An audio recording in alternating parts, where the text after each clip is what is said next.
8 గంటల వరకు నొప్పుల నుండి ఉపశమనమిచ్చే కొత్త మై డాక్టర్ ప్యాచ్ ఇప్పుడు మై డాక్టర్ స్ప్రేతో ఉచితం. రాష్ట్ర వ్యాప్తంగా కూటమి అభ్యర్థులు విజయం సాధించిన తర్వాత వైసీపీ నాయకులు స్పందిస్తున్నటువంటి తీరు, ముఖ్యంగా మనతో తోపుతుర్తి ప్రకాష్ రెడ్డి ఉన్నారు. ఏం చెప్తారు ఆయన మాట్లాడి? సరే, ఏంటి ఈ విజయాన్ని ఎలా చూస్తారు? గెలుపును అభినందిస్తాం, తప్పనిసరిగా వాళ్ళు గెలిచిన వాళ్ళందరినీ అభినందిస్తాం. ప్రజలకు మంచి చేయమని కోరుతాము. ఒక 6 నెలలు వాళ్ళకు కూడా అవకాశం ఇస్తాము, మంచి చేస్తారనేసి భావిస్తూ ఉన్నాం. ఆ మంచి జరగని పరిస్థితుల్లో ప్రజల్లో తిరుగుబాటు మొదలవుతుంది, ముందుండే నాయకత్వం చేస్తుంది. అయితే ఈ క్రమంలో వైఎస్ఆర్సీపీ కార్యకర్తల మీద, ప్రజల మీద చేసే దాడులను అయితే ఖండిస్తూ ఉన్నాం. ఈ పద్ధతి మానుకోవాలా. గత 5 సంవత్సరాలుగా మా ప్రభుత్వంలో మేము గెలిచిన తర్వాత ఎక్కడ కూడా ఇటువంటి కార్యక్రమాలను మేము ప్రోత్సహించలేదు. కాబట్టి ఫ్యాక్షన్ వాతావరణం మళ్ళీ రాకుండా చూసుకోవాల్సిన బాధ్యత కూడా ప్రభుత్వానిది, ఈ తెలుగుదేశం పార్టీ శాసనసభ్యులది, వారి అధిష్టానం. సార్, ముఖ్యంగా సాక్షాత్ జగన్మోహన్ రెడ్డి గారే సంక్షేమ పథకాలు ఇంత పెద్ద ఎత్తున ఇచ్చినప్పటికీ కూడా మమ్మల్ని ఓడించారని చెప్పి మాట్లాడు, దీన్ని ఎలా చూస్తారు? ప్రజలకు మంచి చేశారు ఆయన. ఇంకో పెద్ద మనిషి వచ్చేసి నేను ఇంకా మంచి చేస్తాను అన్నప్పుడు న్యాచురల్గా నమ్మి ఉంటారని భావిస్తాను. ఆ మంచి జరిగేంత వరకు ఎదురు చూస్తారు. మంచి జరగకపోతే ప్రజలు మోసపోయామని గ్రహిస్తారు. గ్రహించినప్పుడు తిరగబడతారు. సార్, జిల్లాలో 14 సీట్లు 2 ఎంపీ సీట్లు గెలిచిన నేపథ్యం, దీన్ని ఎలా చూస్తారంటే వైఎస్ఆర్సీపీ ఎమ్మెల్యేలు కావచ్చు, వీళ్ళు ఫెయిల్యూర్ అనుకుంటారు, లేదంటే ఇప్పుడు గెలిచిన వారు ఏదైనా అద్భుతాలు చేయబోతున్నారు అనుకుంటున్నారు? ఎలా చూస్తారు? ఇప్పుడు 175 నియోజకవర్గాల్లోనూ సంక్షేమ పథకాలు ఇచ్చారు జగనన్న. మరి చంద్రబాబు కూడా 175 నియోజకవర్గాల్లోనూ 18 సంవత్సరాలు నిండిన అమ్మాయిలతో సహా మహిళలందరికీ కూడా నెల నెల 1500 ఇస్తా అన్నాడు. మరి ఇంట్లో అమ్మఒడి ఒకరికి కాదు, 2, 3కైనా ఇస్తా అన్నాడు.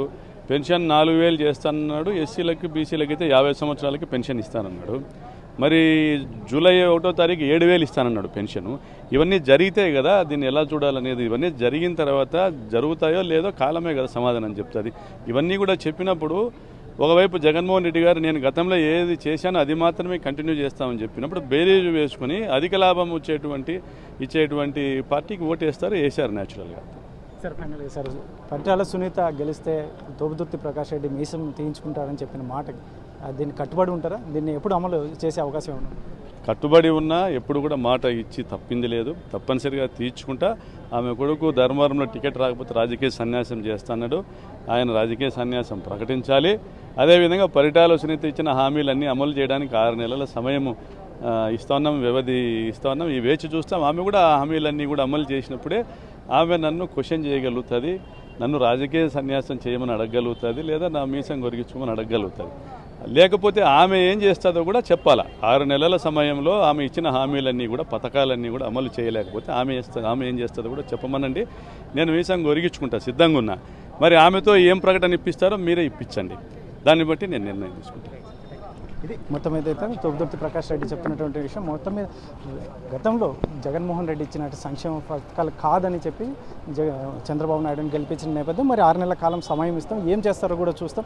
ఖచ్చితంగా ఏదైతే ఉందో మొదటి నుంచి వైసీపీ మాత్రం పోరాటాలు చేస్తూనే ఉంది. కాబట్టి ఇప్పుడు రానున్న కాలంలో కూడా పోరాటాలు చేయడానికి సిద్ధంగా ఉంది. అందులో ముఖ్యంగా మీసం తీసుకుంటాను అని చెప్పేసి చెప్పినటువంటి మాటకు కట్టుబడి ఉన్నాను. పరిటాల శ్రీరామ్ కూడా ధర్మవరంలో చెప్పిన మాటకు కట్టుబడి ఉండాలి. అందులో పరిటాల సునీత 6 నెలల కాలంలో ఏం చేస్తుందో చెప్పి దానికి సిద్ధంగా ఉన్నానని చెప్పేసి తోపుదుర్తి ప్రకాష్ రెడ్డి చెప్తున్నటువంటి పరిస్థితి. కెమెరా పర్సన్ సుధాకర్తో చల్లకనాయుడు, RTV అనంతపురం. మరిన్ని వీడియోస్ కోసం ఛానల్ ని సబ్స్క్రైబ్ చేయండి. లేటెస్ట్ అప్డేట్స్ కోసం వాట్సాప్ ఛానల్ ని ఫాలో చేయండి.